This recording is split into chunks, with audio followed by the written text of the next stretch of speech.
ನಮಸ್ತೆ. ಕೆಲವರು ತುಂಬ ಕೇಳ್ತಾಯಿದ್ರು ಈ ಮಚ್ಚೆಗಳ ಬಗ್ಗೆ ಹೇಳಿ ಮೇಡಮ್ ಅಂತ. ಮಚ್ಚೆಗಳು ಎಲ್ಲಿದ್ರೆ ಏನು ಲಾಭನಾ ನಷ್ಟನಾ ಅಂತ. ನಾನು ಯಾವಾಗಲೂ ಹೇಳ್ತಾ ಇರ್ತೀನಿ, ಕೈಗಳಲ್ಲಿ ಮಾತ್ರ ಮಚ್ಚೆ ಬರಬಾರ್ದು. ಎಲ್ಲೂ ಅಷ್ಟೇ. ಕೆಲವರು ಏನಂತಾರೆ, ಮುಷ್ಟಿ ಒಳಗೆ ಬಂತು ಅಂದರೆ ತುಂಬ ಒಳ್ಳೆಯದು ಅಂತ ಹೇಳ್ತಾರೆ. ಆದರೆ ಅಲ್ಲ, ಯಾವ ಪ್ರದೇಶದಲ್ಲಿ ಆ ಮಚ್ಚೆ ಇರುತ್ತೋ ಅಲ್ಲಿ ಕೆಟ್ಟದ್ದೇ ಆಗುತ್ತೆ ಅಂತ ಹೇಳ್ತೀವಿ ನಾವು. ಕೆಲವು ಒಂದಷ್ಟು ಇವೆ ಇರ್ತವೆ, ನಾವು ಲೈನ್ಗಳನ್ನ ಹೇಳ್ತಾ ಇರ್ತೀವಿ.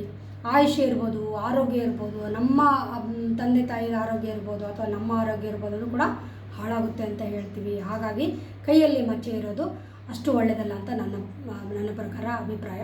ಮುಖದಲ್ಲಿ ಏನಾದರೂ ಮಚ್ಚೆ ಇತ್ತು ಅಂದರೆ ಅವ್ರ ಗಂಡನಿಗೆ ಅವ್ರಿಗೆ ತುಂಬ ಲಾಭ ಬರುತ್ತೆ ಅಂತ ಹೇಳ್ತೀವಿ. ಗಂಡ ಅವ್ರಿಗೆ ತುಂಬ ಒಳ್ಳೆಯವರಾಗ್ತಾರೆ, ತುಂಬ ರಿಚ್ ಆಗ್ತಾರೆ ಅಂತ ಹೇಳ್ತೀವಿ. ಅವ್ರ ಹೆಂಡತಿ ಮುಖದಲ್ಲಿ ಏನಾದರೂ ಮಚ್ಚೆ ಇತ್ತು ಅಂತಂದರೆ.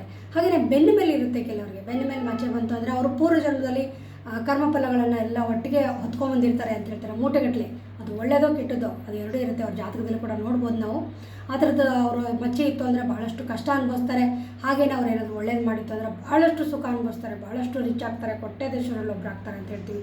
ಕಾಲಲ್ಲಿ ಏನಾದರೂ ಮಚ್ಚೆ ಬಂತು ಅಂದರೆ ಅವರು ಸುತ್ತಾನೆ ಇರ್ತಾರೆ. ಟ್ರಾವೆಲಿಂಗ್ ಮಾಡಿನೇ ಅವರು ಸಂಪಾದನೆ ಮಾಡ್ತಾರೆ, ಟ್ರಾವೆಲಿಂಗ್ ಮಾಡಿನೇ ಅವರು ಜೀವನ ಮಾಡ್ತಾರೆ ಅಂತ ಹೇಳ್ತೀವಿ. ಹಾಗಾಗಿ ಕಾಲಲ್ಲಿ ಈ ಥರ ಇದ್ರೆ ಹೇಳ್ತೀವಿ. ಹಾಗೆ ಮಚ್ಚೆ ಕಣ್ಣಲ್ಲಿರುತ್ತೆ ಕೆಲವ್ರಿಗೆ. ಕಣ್ಣಲ್ಲಿ ನೋಡಿರ್ಬೋದು, ಕಣ್ಣಲ್ಲಿ ಒಂದು ಕಪ್ಪು ಮಚ್ಚೆ ಕಾಣುತ್ತೆ. ಆ ಕಪ್ಪು ಮಚ್ಚೆಯಿಂದ ಏನಾಗುತ್ತೆ, ಅವ್ರಿಗೆ ಜಾಸ್ತಿ ಮಹತ್ವಾಕಾಂಕ್ಷೆಗಳಾಗಿರ್ತಾರೆ. ಏನಾದರೂ ಮಾಡಬೇಕು. ಅವ್ರು ನೋಡೋದೆಲ್ಲ ಚಿಕ್ಕ ಪುಟ್ಟದೆಲ್ಲ ನೋಡೋದಿಲ್ಲ. ಅವರು ದೊಡ್ಡದು ಕನಸು ಕಾಣೋದು ಅಷ್ಟೇ, ದೊಡ್ಡದಾಗಿ ಕನಸು ಕಾಣ್ತಾರೆ. ಹಾಗಾಗಿ ಅವರು ದೊಡ್ಡದನ್ನು ಅಚೀವ್ ಮಾಡ್ತಾರೆ ಅಂತ ಹೇಳ್ತೀವಿ. ಹೀಗಿದ್ದಾಗ ಕಿವಿ ಹತ್ರ ಇದ್ದಾಗ ಏನಪ್ಪ ಆಗುತ್ತೆ, ಕಿವಿ ಹತ್ರ ಇದ್ದಾಗ ಭಾಳಷ್ಟು ಅವರು ಮಾತುಗಳು ಕೇಳೋದು, ಅವರು ಚಾಡಿ ಹೇಳ್ತಾರಲ್ಲ ಕೆಲವರು, ಅದನ್ನೇ ಜಾಸ್ತಿ ಕೇಳ್ತಾರೆ ಇವರು. ಅಂದರೆ ಇವ್ರಿಗೆ ಅಂಥವ್ರಿಗೆ ಸಿಗ್ತಾರೆ. ಅವ್ರು ಹಿಂಗಂತೆ ಇವ್ರು ಹಿಂಗಂತೆ ಅಂತ ಇವ್ರು ಹೇಳ್ತಾ ಇರ್ತಾರೆ. ಇವರು ಅದನ್ನು ಕೇಳಲೇಬೇಕಾಗುತ್ತೆ, ಅನಿವಾರ್ಯ ಆಗಿರುತ್ತೆ. ಹೀಗೆ ಹಲವಾರು ಇದ್ದಾವೆ ಮಚ್ಚೆ ಬಗ್ಗೆ. ಖಂಡಿತ ಮಚ್ಚೆ ಬಗ್ಗೆ ಮತ್ತೆ ಹೇಳ್ತೀನಿ. ನಿಮಗೆಲ್ಲಿ ಮಚ್ಚೆ ಇದೆ ಅಂತ ಹೇಳಿ. ಅದ್ರ ಬಗ್ಗೆ ಹೇಳ್ಬೋದು. ಎಲ್ಲಿ ಹೇಳೋಕ್ಕಾಗುತ್ತೋ ಆದಷ್ಟು ಹೇಳಿ.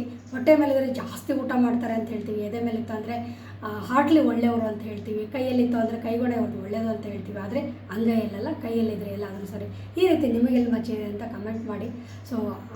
ಅನ್ಯತಾ ಕಮೆಂಟ್ ಮಾಡೋಕ್ಕೆ ಹೋಗಬೇಡಿ. ನಿಮಗೆ ಏನು ಕೇಳಬೇಕು ಅನಿಸುತ್ತಾ ಖಂಡಿತ ಕೇಳಿ. ನನ್ನ ಕೈಲಿ ಆದಷ್ಟು ನಾನು ಹೇಳ್ತೀನಿ. ನಮಸ್ತೆ.